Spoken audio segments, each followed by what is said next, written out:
안녕하세요. 빠숑의 재밌는 부동산 이야기. 오늘도 빠숑의 세상 답사기와 함께 빠숑의 재밌는 부동산 이야기 시작합니다. 오늘은 KB 부동산 시세 말씀을 드리려고 하는데요. 일단 오늘은 1주차 가지고 한번 해보려고 해요. 매주 이제 주간 발표를 합니다. 근데 이번 주 발표가 좀 달라진 것이요. 부천이 달라졌습니다. 부천이요. 지난주까지는 오정구, 원미구, 소사구 3개 구를 나눠서 지수를 관리했었었는데 지금 행정구역상 부천이라는 데가 구가 없습니다. 그래서 3개 구가 통폐합돼서 그냥 부천시가 있고 나머지는 바로 동지역으로 넘어가게 되거든요. 그래서 그걸 통합해서 부천이라는 지역으로 하나의 지수가 나오게 됐습니다.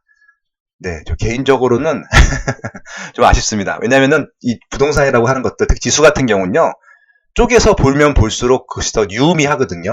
왜냐면 서울이라는 지수도 평균이 저희 참고적으로 보는 것들이지 모든 지역이 0.01%가 오르는 게 아니잖아요. 이 부천 같은 경우도 우리가 잘 알고 있는 부천의 유명한 인기 지역들은 이제 중동, 상동인데 중동, 상동은 이제 그 원미구죠, 원미구에 있었는데 원미구 지수하고 오정구랑 소사구가 통합이 된단 말이에요. 그러니까 지금 오정구랑 소사구가 이 원미구만큼 가격대가 높지가 않기 때문에 평균으로 하게 되면은 조금 엉뚱한 결과가 나올 수 있기 때문에 앞으로 이제 부천 이런 지수 보실 때는 동별로 보시는 게 맞을 것 같아요. 이렇게 이제 시 단위로 보게 되면 조금 오해의 소지가 있다. 그런 말씀 드리고 싶고요. 또 하나 달라진 건 뭐냐면요. 김천입니다. 김천이 이번 주부터 지수가 나옵니다. 그러니까 이제 지수라고 하는 것들이 전월 대비부터 나오는데 일단 전주 대비 전주 조사 수치가 없기 때문에 아마 수치는 다음 주부터 나올 겁니다. 이게 어떤 의미냐면요. 이 김천이란 지역도 아파트 지수를 따질 만한 지역이 된 거예요. 그 전까지는 김천은 작은 도시에 불과했습니다. 혹시 KTX 경부선을 타고 내려가다 보시면요. 구미 김천역이 있습니다. 그러니까 구미 김천역이라고 하는 것들은 김천 구미역이라고 하는 것은 행정구역은 김천인데 이제 구미가 워낙 큰 영향권이 있는 지역이기 때문에 보통 이름을 같이 쓰죠. 그런 역이 천안 아산역. 그러니까 예를 들어서 천안 아산역의 행정구역은 아산 지역인데 메인이 이제 일자리 같은 경우는 천안에 있기 때문에 보통 같이 씁니다. 그러니까 이제 구미 김천역도 마찬가지로 이제 그 김천이란 지역보다는 구미가 더 컸기 때문에 그렇게 이름을 썼던 거였었는데 김천은 지수를 따질 만큼 아파트 숫자가 많지 않다가 최근에 많아졌습니다. 그 이유가 김천에 혁신 도시가 들어갔기 때문입니다. 네, 그래서 이 김천에 있는 아파트 지수도 따져볼 만하다 이제 그런 이제 판단 숫자가 된 것들이고요. 김천 입장에서 보면은 다른 지역 분들도 김천에 관심 지역을 넣어도 된다라는 말로 일단 확대해서 해석해도 좋을 것 같습니다. 근데 아직까지는 초기 단계이기 때문에 좀 지수를 꾸준히 좀 관찰하신 다음에 일단 뭐 관심으로 지역으로 넣을 만한지는 스스로 판단하시면 좋을 것 같습니다. 저도 뭐 특이한 이슈가 있을 때마다 김천에 대한 설명을 하겠습니다. 그래서 지난 일주일간 한번 지수를 좀 정리해 봤고요. 일단은 수치가 잘 안 보이시잖아요. 지도만 보면은 빨간 건 오른 거고 파란 건 내린 겁니다. 그리고 이제 이 윗부분에 있는 수치는 매매 수치고 밑에 있는 수치는 전세 지수인데 이것들을 표로 정리한 겁니다. 일단은 지난 일주일 동안은요. 대구 남구가 제일 많이 올랐습니다. 매매 상승 순위는요. 2위는 광주 남구, 3위는 인천 계양구, 4위는 대전 유성구, 그다음에 대구 수성구 등의 순으로 많이 올랐고요. 안양 마랑구도 거의 대구 수성구만큼 올랐습니다. 0.1%이기 때문에 이런 0.1%의 의미라고 하는 것들은요. 여기다가 이제 50개 주를 곱하시면 이제 연간 수치가 나오는 것들이잖아요. 그러면 이제 한 5% 정도 올라간다고 보시면 되는 것들이죠. 이것들이 계속 유지가 될 경우에는 그리고 이제 요것은 실수요, 투자 수요 모두 감춰진 수치라고 말씀을 드렸습니다. 우리는 이제 실거주 수요만 본다고 하면은 전세 상위 순위를 보자고 말씀드렸고요. 이번 주 같은 경우는 세종시가 굉장히 증감을 하고 있습니다. 아마 세종시에는 지금 아마 추가 아파트 입주 물량이 많지 않고 아마 이제 기존의 이제 아파트에서 수요층들이 늘어나다 보니까 세종시에 거주하고 싶은 수요층이 늘어나다 보니까 전세 지수가 올라갔다라고 보시면 좋을 것 같습니다. 광주 동구, 대구 서구 이런 순으로 지금 전세 수요가 많다라고 하는 것들이고요. 이어서 광주 광산구, 인천 서구, 광양시 광주 이렇게 등의 순입니다. 여기서 광주는요. 그냥 경기도 광주입니다. 네, 그렇게 하시면 될 것 같고요. 그래서 17개 광역 시도별로 보시면요. 일단은 광주, 대구전, 대구, 세종, 인천 등의 순으로 매매가 상승률이 높았었고요. 지금 서울부터 해서 울산까지는 마이너스, 예, 조정 장세, 아니면 약보합 장세라고 보시면 좋을 것 같습니다. 전세 상승 순위 보면 마찬가지로 세종시가 제일 높고요. 광주, 대전, 인천 등의 순이고요. 지금 이제 대구부터 울산까지는 실거주 수요도 좀 빠지고 있다. 그래서 지금 이사 가는 것들을 좀 꺼려하고 있다. 그렇게 이해하시면 될 것 같고요. 그리고 뭐 신규 아파트 입주 물량이 적어서일 수도 있고요. 예, 그리고 그동안 변화가 없기 때문에 아니면 그동안 많이 올랐기 때문에 예, 그런 것들에 대해서 좀 조정 장세다. 그 정도로 이해하시면 될 것 같습니다. 일단 수도권만 다시 한번 쪼개서 보겠습니다. 네. 서울에서는요, 영등포구, 강북구, 도봉구, 동작구, 종로구 정도가 매매 순위가 올랐습니다. 지금 영등포가 지금 0.07% 오른 게 좀 되게 재밌는 현상 중에 하나고요. 나머지는 다 부합이라고 보시면 될 것 같고요. 서초구, 송파구, 성북구, 노원구, 양천구, 강동구, 강남구는 좀 빠지고 있습니다. 아마 작년에 많이 올랐던 지역이었을 것 같고요. 그것들에 대한 좀 약보합 장세, 조정 장세라고 보시면 좋을 것 같습니다. 전세 수요는 거의 오르지 않고요. 용산구만 조금 반등했고요. 나머지는 다 보합 내지는 조정입니다.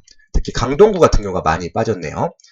강동구, 송파구 아마 입주 물량이 많기 때문에 그렇겠죠. 그러니까 이건 실거주 수요인데 입주 물량이 많다고 하는 것들은 어떤 단지가 딱 떠오르셔야 돼요. 그래서 보신 분들은 네, 헬리오시티가 지금 입주 중이잖아요. 그러니까 이제 헬리오시티가 9,510세대니까 송파구랑 강동구 수요가 많이 빠지고 있다라고 보시면 좋을 것 같고요. 아울러서 강남구도 예, 거기에 영향권이다라고 보시면 좋을 것 같습니다. 이것에 대해서 KB 부동산 지수를 내놓는 KB 부동산에서 논평을 해놓은 게 있습니다. 한번 같이 보겠습니다. 이거는 KB 부동산, 그러니까 이제 리브온이라고 하는 이제 사이트 들어가시면 제가 그때 알려드렸죠? 네, 거기서 다운받아서 제가 캡처해온 겁니다. 지금 강북구에서 강북구랑 성북구가 지금 강북은 좀 상승률이 높다고 하는 것들이고요. 지금 성북구 같은 경우는 마이너스가 좀 많다고 하는 것들입니다.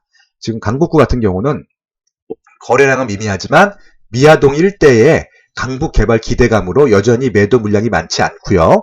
동북서 경전철 호재 등으로 소형 평형 실입주 위주로 간간히 거래되며 소폭 상승했다. 그러니까 이건 지금 거래량이 많지 않기 때문에 한두 개 거래된 거 가지고 올랐다는 말씀을 드리고 싶은 것 같습니다.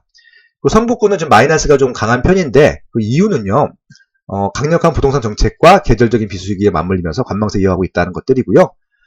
지금 동북선 경전철 등 개방에 대한 기대감으로 크게 하락하는 분위기는 아니지만 거래 단절이 지속되면서 매물이 꾸준히 증가하고 있다. 이게 어떤 것들이냐면은 강북구나 성북구나 위치가 여기잖아요. 강북구, 성북구 붙어 있단 말입니다. 이게 물론 이제 성북구가 조금 더 도심에 가깝긴 하지만 크게 차이가 나는 입지가 아닌데 거래량이 없다 보니까 어디는 이제 거래가 조금 상승으로 거래가 됐고 어디는 하락으로 거래가 된 거예요. 그러니까 이렇게 단기적으로 보면 큰 의미가 없는 겁니다. 그러니까 강북구랑 성북구랑 이제 지역별로 큰 차이가 나는 게 경우가 아니잖아요. 그래서 이런 것들은 이렇게 단기적인 지수를 볼 때는 조심하셔야 된다는 말씀을 제가 그래서 드리고 있는 것들이고요. 강남구에서는 영등포구가 제일 많이 올랐고 강남구가 제일 많이 내렸는데 강동구랑 포함해서 그런 말씀 드리고 싶습니다. 일단 영등포구가 많이 오른 것들은 제가 한번 재밌게 좀 보자고 말씀을 드렸잖아요. 지금 입지 좋은 선호단지 위주로 실거주자에 의한 거래가 간혹 일어나며 가격이 소폭 상승했다는 것들이고요. 전반적으로 매물 소화 기간이 길어지면서 급매물도 조금씩 늘어난 상황이다 라고 말씀을 드렸습니다. 이게 어떤 것들이냐면은 영등포구에 최근에 입주한 아파트들이 막 그 시세를 이끌고 있기보다는 입지가 좋은 선호단지들 위주로 이제 거래가 일어난다고 있다는 것들이죠. 영등포구에는 입지가 좋은 데가 어디가 있죠? 네, 여의도가 있고요. 당산동이 있고요. 최근에 좀 많이 뜬 신계 루타운 지역들이 있겠죠. 예, 그렇게 좀 그런 지역들의 입지 좋은 곳에 새 아파트, 내지는 뭐 입지 좋은 곳에 입지 좋은 아파트들의 시세가 조금 강보합이었다. 이 정도로 봐주시면 좋을 것 같고요. 지금 강동구가 마이너스가 된 이유는요. 지금 입주 물량이 좀 많이 있어요. 지금 헬리오시티도 강동구 생활권이기 때문에 그런 부분들, 그리고 이제 강동구는 올해 하반기 때 입주할 물량들이 많기 때문에 그런 것들 때문에 미리 이사갈 수요들이 아마 준비를 하고 있는 것 같습니다. 그런 부분들 이해해 주시면 좋을 것 같고요. 마지막으로 인천 경기 부분인데요. 지금 지자체별로 보시면 이제 이렇게 좀 나눠볼 수가 있을 텐데 인천 같은 경우는 좀 계양구만 유독 오르고 있죠. 이곳은 아무래도 좀 호재거리가 몇 개 좀 발표가 됐잖아요. 그런 것들 때문에 그럴 것 같습니다. 그래서 지금 서울 지하철 7호선 이건 지금 공사 중이고요. 5호선 연장 호재는요. 호재입니다. 아직까지 확정된 게 아닙니다. 지금 김포랑 인천 계양구에서 계속 지금 이제 이쪽 5호선을 끌어들이기 위해서 여러 가지 노력들을 하고 있죠. 그래서 뭐 김포로 뭐 이렇게 폐기물 그런 것들을 수용한다. 그러고 이렇게 서로 호재를 주고 받으면서 지금 5호선 연장을 지금 계속 시도를 하고 있는데 이건 확정된 게 아니기 때문에 5호선 연장에 대해서는 일단 잊고 계세요. 이런 호재가 있었다는 것만 알고 계시면 될 것 같고요. 확정된 다음에 신경 써도 상관은 없습니다. 그렇기 때문에 지금 계양구는 철저하게요. 지금 7호선이 연장되는 지역들 그리고 이제 3기 신도시가 언제 착공을 하는지 그 위치들 그런 것들만 신경 쓰시면 될 것 같고요. 경기도에서는 지금 그 만안구, 권성구, 부천구가 상대적으로 많이 올랐었고요. 빠진 지역들은 이제 밑에 안성, 안산 단원, 평택 부분인데요. 여기는 지금 빠진 지역들 위주로 논평을 해놨습니다. 지금 안산 단원구 같은 경우는요. 예, 요즘 이제 지역 경기 부진으로 공당 활성화가, 여기가 지금 일자리 지역이잖아요. 안산 같은 경우도 일자리가 굉장히 많은데, 이 지역에 지금 경기가 안 좋다는 것들이고, 그리고 이제 인근의 화성이라든지 시흥, 화성과 시흥의 공통점은요, 대규모 신도시가 지금 입주를 하고 있잖아요. 그걸로 인구를 뺏기고 있다는 것들입니다. 결국은, 파이가 똑같기 때문에, 인구가 추가로 유입되지 않으면 파이를 나눠 먹어야 되거든요. 지금 시흥이나 화성이나 안산이나 같은 이제 그런 기업체의 일자리들일 텐데 그 일자리에 계신 분들이 어느 저주지를 선택하느냐 가지고 아마 이제 파이를 나눠먹게 됐다고 보시면 될 것 같고요. 아무래도 새 아파트 쪽으로 좀 뺏기겠죠. 평택은 여전히 지금 하위 순위고요. 계속 조정을 받고 있습니다. 지역 내에 신규 아파트 공급이 계속 많습니다. 아마 이것들이 다 해소가 될 때까지는 좀 조정을 받을 것 같고요. 아직 일자리가 다 내려온 것도 아니거든요. 그래서 일자리가 내려오게 되면 아마 일자리가 다 내려오고 아마 이제 이 입주장이 끝나게 되면 좀 어느 정도는 이제 이런 하락폭이 멈추지 않을까. 평택을 보면은 창원이 자꾸 생각이 납니다. 창원도 입지가 좋은데 지금 똑같은 이유로 해서 조정을 받고 있거든요. 그래서 아마 평택이랑 창원은 같은 이유로 좀 살펴보시면 좋을 것 같고요. 지금 의왕 같은 경우도 지금 최근에 입주하는 영향들이 신규 입주하는 물량들이 있습니다. 의왕 같은 경우는 입지가 아주 넓은 지역이 아니거든요. 그래서 몇 개 아파트 단지가 이 의왕시 전체 시세를 좌지우지하기 때문에 그렇습니다. 그래서 그런 부분들, 그래서 이제 의왕시 같은 경우는요, 신규 아파트들이 들어오게 되면은 글로 관심을 뺏기기 마련입니다. 그래서 기존 아파트 같은 경우는 조금씩 좀 보수적으로 보셔야 된다라는 말씀을 드리고 싶습니다. 네, 오늘은 간단하게 여기까지고요. 나중에 결론 한번 내보겠습니다.